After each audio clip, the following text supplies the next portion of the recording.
Well, this is a somewhat impromptu visit to Fort Abraham Lincoln, just south of Mandan in North Dakota on the Missouri River. And this is a fort very prominent in the Plains Indian Wars.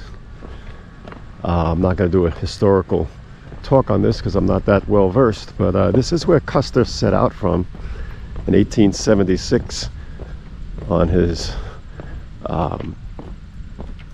journey as he headed out to his fate at the Little Bighorn. That's the Custer house in the back there. That's the officers' quarters. He and Libbie would have stayed there. And any buildings that are on the site here are all reconstruction, because after the fort closed, the local settlers used all the materials from the buildings for their purposes. But here we have some foundations, officers' quarters here, original. Incredible to walk the sites where history happened. This reminds me a little bit of Fort Laramie in the sense that you have the hills surrounding it here. And the layout of the buildings. Now this is the cavalry portion. There was a barracks in the background there.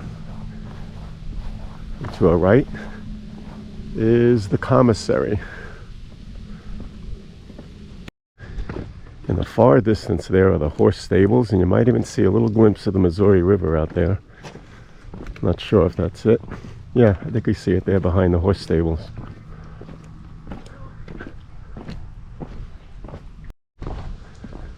And here is the commanding officer's house. Again, a reconstruction, but there's a famous photo right here in front on the steps of Custer and many officers and his wife. Maybe we'll stick that in here. So this is the office quarters. Custer would have left from here on his journey to Little Bighorn. Wow.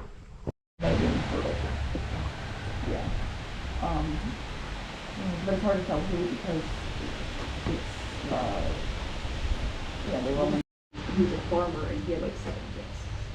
Oh, so Custer name went on. Yeah, but there are no direct descendants of them. And here's a view of the barracks for the cavalry, and in the background there is reconstructed barracks. To the right is the commissary again, reconstructed. Big parade ground, the flagpole. And there is the commanding officer's quarters with the other officers' quarters flanking it. And to the right here we have the granary and the little stone markings here. This would be the guardhouse.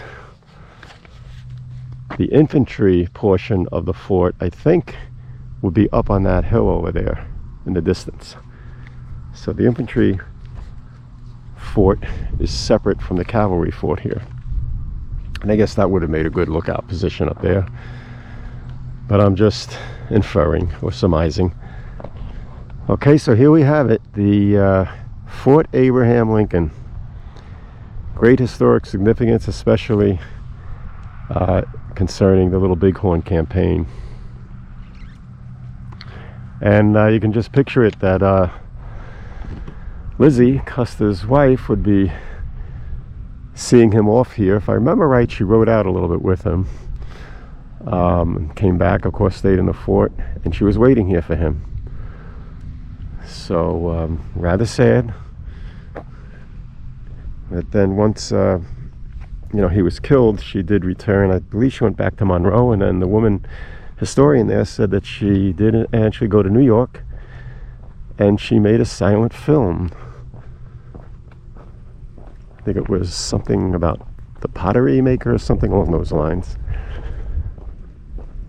And of course she died in 1933. So we're just going to walk over by the officers' barracks. I'm sorry, the soldiers' barracks here, cavalry. Take a look in there.